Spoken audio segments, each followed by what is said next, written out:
Hello students, good afternoon to all of you. प्रश्नावली 5.3 चल रही थी हमारी। इसमें सवाल नंबर 3 तक हमने देख लिए थे। आज आगे के सवाल देखते हैं। सवाल नंबर 4 में देखो दिया हुआ है 636 योग प्राप्त करने के लिए समांतर श्रेणी 9, 17, 25 के कितने पद लेने चाहिए। ये आपको एक समांतर श्रेणी दे रखी है, इसके कितने पद लेने चाहिए ताकि उनका योग करने पर 636 प्राप्त हो। तो पहले समांतर श्रेणी के बारे में देखेंगे तो आपको पता होगा प्रथम पद ए का मान 9 है। सार्वंतर डी का मान निकालेंगे तो 17 में से 9 कम कर लो 8 आएगा। यानी प्रथम पद पता है, सार्वंतर आपको पता है। अब आपको बोला गया है कि इसके कितने पद लेने चाहिए कि 636 योग बन जाए। तो हम इसमें मानेंगे कि माना समांतर श्रेणी के हमने n पद लिए हैं ताकि उनका योग 636 है। यानी समांतर श्रेणी के n पदों का योग 636 मान लिया। कितने पदों का योग? n पदों का योग 636 मान लिया। अब n पदों की योग का सूत्र लगा देंगे। ठीक है, हमारे पास सूत्र होता है Sn बराबर n/2 2a प्लस n-1 गुणा d। इस सूत्र को काम में लेंगे।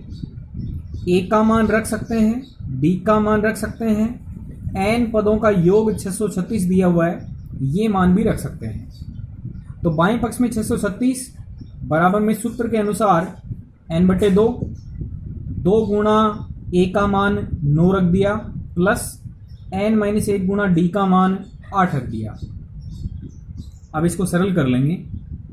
ये 636 है, बराबर में n/2 है, 2 गुणा 9 18 प्लस इस 8 को इन दोनों से भीतर गुणा कर दो 8n-8। ओके, 636 बराबर n/2 18 प्लस और 8 माइनस, यानी प्लस की 10 ज्यादा, और ये 8n है, इसको पहले लिख दिया। अब देखो 636 बराबर n/2, इन दोनों संख्याओं में से 2 कॉमन लिया जा सकता है क्योंकि 2 का भाग इन दोनों में जा रहा है। तो आप 2 कॉमन ले लेंगे तो यहां बचेगा 4n और यहां +5। ठीक है, 2 से 2 कट लिया। आपके पास में जो संख्या बची वो 636 बाएं पक्ष में और दाएं पक्ष में n और ब्रैकेट में 4n + 5। तो आप जानते हैं ब्रैकेट के बाहर वाली संख्या ब्रैकेट के अंदर गुणा होती है। तो आप n को गुणा करेंगे 4n से तो 4n² बन जाएगा, प्लस 5 को गुणा करेंगे n से 5n हो जाएगा। अब पक्षांतरण कर लीजिए। ये 636 इधर से इधर ट्रांसफर होके आ जाएगा तो इधर 0 बचेगा। ये 636 इधर से इधर आएगा तो ये प्लस की बजाय माइनस का हो जाएगा। यानी हम लिख सकते हैं 4n² + 5n - 636 बराबर 0। इसको इस तरीके से लिख सकते हैं। अब आपको 2 ऐसी संख्याएं ढूंढनी है जिनका योग करने से बीच वाला पद बन जाए और उन दोनों को गुणा करने से आपको बाह्य पदों के गुणनफल के बराबर मिल जाए। तो जब हम ये गुणनखंड कर लेते हैं, देखो ये संख्याएं कैसे प्राप्त करेंगे। 4 को 636 से गुणा करेंगे, जो संख्या बनेगी उसके अभाज्य गुणनखंड करेंगे। तो देखो 4 के अभाज्य गुणनखंड तो मालूम है, 2 गुणा 2। 636 के कर लेते हैं, ये 636 है। ठीक है, 2 से भाग दें, 2 × 6, 2 × 2 2 8 16। फिर 2 से भाग जा सकता है, 2 × 2 2 5 10 और 2 9 18। फिर 2 का नहीं जाएगा, 5 और 1 6, 6 9 15, यानी 3 का चला जाएगा। 3 का भाग देंगे तो 3 5 15, 3 3 9। अब जो संख्या आपको प्राप्त हुई है उसमें किसी का भी भाग नहीं जाएगा क्योंकि ये खुद अभाज्य संख्या है। इसका मतलब इसमें केवल 53 से भाग जा सकता है। तो तो 636 के अभाज्य गुणनखंड कर लिए, और इसके गुणा में जो दूसरा बाह्य पद है वो 4 है, तो 4 के अभाज्य गुणनखंड 2 गुणा 2 बनेंगे। ठीक है, यानी टोटल इन दोनों संख्याओं के गुणनफल से प्राप्त संख्या के अभाज्य गुणनखंड ये होंगे। ठीक है, अब आपको दो ऐसी संख्याएं ढूंढनी है जिनका योगफल प्लस का 5 बन जाए और गुणनफल इन दोनों के गुणनफल के बराबर हो जाए। तो देखो 3 दूनी 6 दूनी 12 दूनी 24 दूनी 48, इनको सबको गुणा करने से 48 समझें और एक संख्या छोड़ दें 53। ठीक है, तो आप यदि 53 गुणा 48 कर लेंगे तो इन दोनों संख्याओं के बाह्य गुणनफल के बराबर आएगा, और यदि 53 में से 48 कम कर लें तो प्लस का 5 बच भी जाएगा।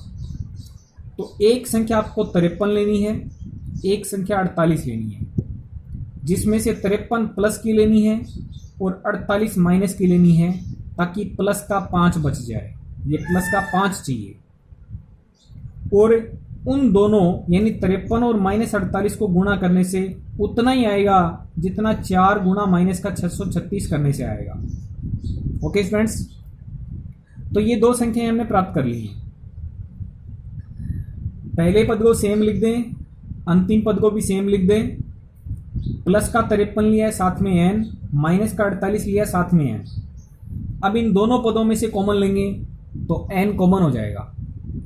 n कॉमन लेने पर इस पद में 4n बचेगा, इसमें प्लस का 53 बच जाएगा।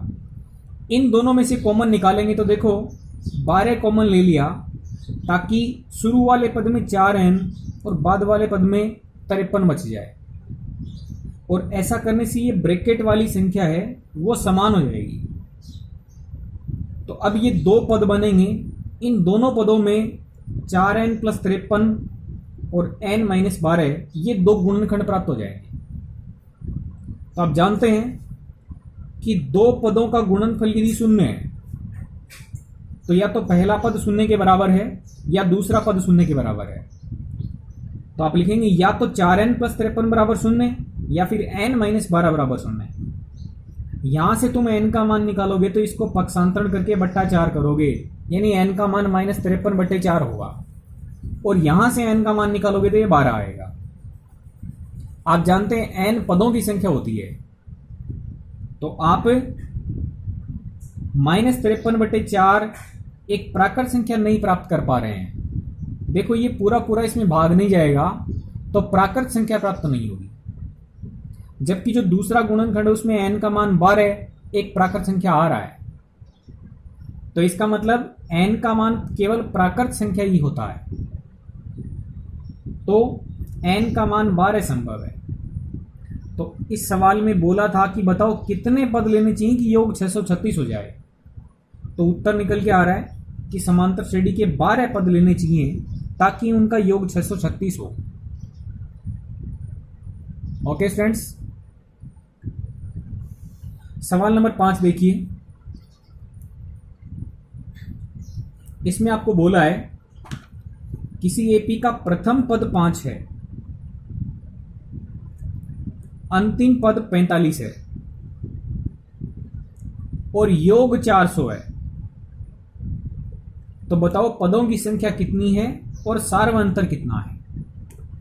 ठीक है, आपको प्रथम पद दिया है 5 और अंतिम पद दिया है 45, और शुरुआत से लेके अंतिम तक यानी उन सभी पदों को जोड़ेंगे तो जोड़ बनेगा 400।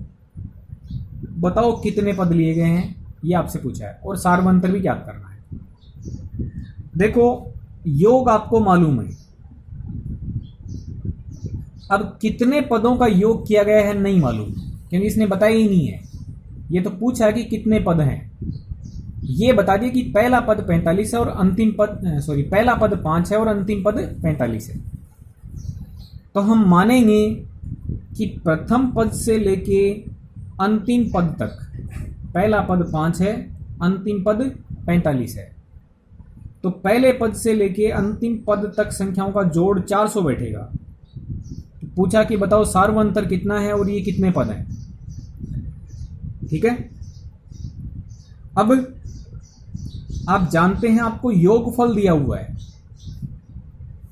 तो मान लीजिए कि n पदों का योगफल 400 है। कितने पद हैं नहीं मालूम, मान लीजिए n पदों का योग 400 है। n पदों का योग 400 होने का मतलब Sn का मान 400 है। ठीक है, तो एक तरफ तो हम Sn का मान 400 रख देंगे, लेकिन Sn के लिए सूत्र कौन सा लगाएंगे, ये भी बड़ी इंपॉर्टेंट बात है। देखो हमने Sn के 3 सूत्र पढ़े थे। जब हमें A पता हो, D पता हो, तो हम आसानी से ये सूत्र काम में ले सकते हैं। लेकिन जब आपको पहला पद मालूम है, अंतिम पद मालूम है, तो हम सूत्र काम में लेंगे ये Sn बराबर n/2 A प्लस L, प्रथम पद प्लस अंतिम पद। ठीक है, तो n पदों का योग 400 रख देंगे,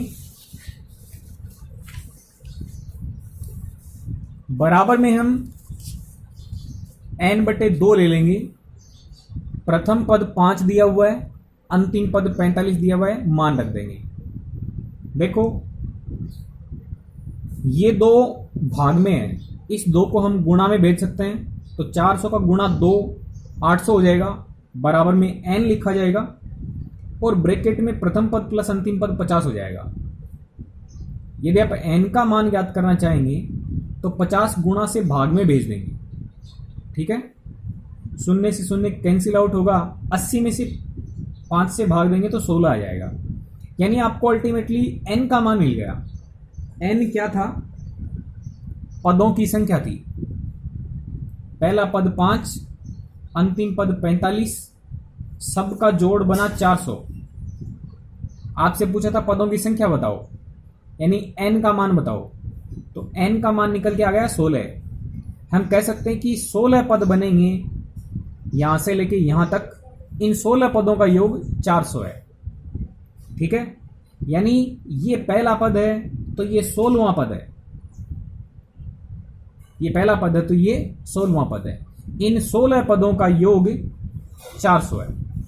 अब दूसरा उसने सवाल किया कि बताओ सार्वअंतर कितना है, तो डी का मान ज्ञात करने के लिए आपको यहां से हिंट मिल गया। देखो 16वां पद अंतिम पद है, तो नाम लिख देंगे कि अंतिम पद L 45 है, अंतिम पद L 45 है। अंतिम पद यानी 16वां पद, तो 16वें पद का मान 45 है। 16वें पद के लिए सूत्र क्या हो जाएगा, A प्लस में 15D बराबर में 45। A यानी प्रथम पद का मान 5, आप पक्षांतरण कर दीजिए, 45 से 5 कम हो जाएगा 40, 15D का मान आ गया 40। D का मान ज्ञात करेंगे तो 15 भाग में भेज देंगे, 5 के पाटे से दोनों संख्याओं को काटें तो 5 8 40 और 5 3 15, यानी D का मान निकल के आएगा आपका 8/3। तो उसने 2 सवाल किए थे कि बताओ पदों की संख्या कितनी है और सार्वअंतर कितना है। तो पदों की संख्या 16 है और सार्वअंतर 8/3 है। ओके स्टूडेंट्स, ये था आपका 5 का सवाल। सवाल नंबर 6 देखिए,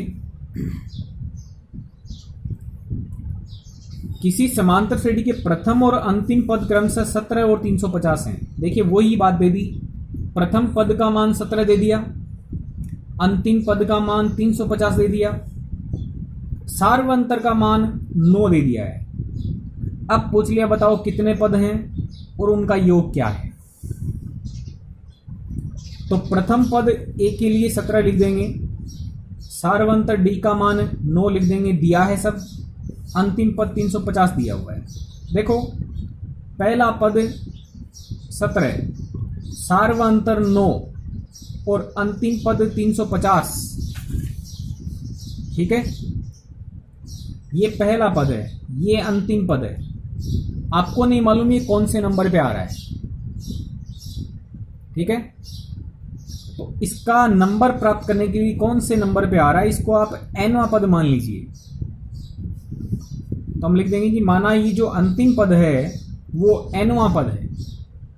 सूत्र लगा देंगे, A प्लस n माइनस 1 गुणा D, nवें पद का मान 350, A प्रथम पद 17 प्लस n माइनस 1 गुणा d का मान 9, 350, ये 17, ये जो 9 बाहर है ये n और 1 दोनों से गुणा हो जाएगा, यानी 9n माइनस 9।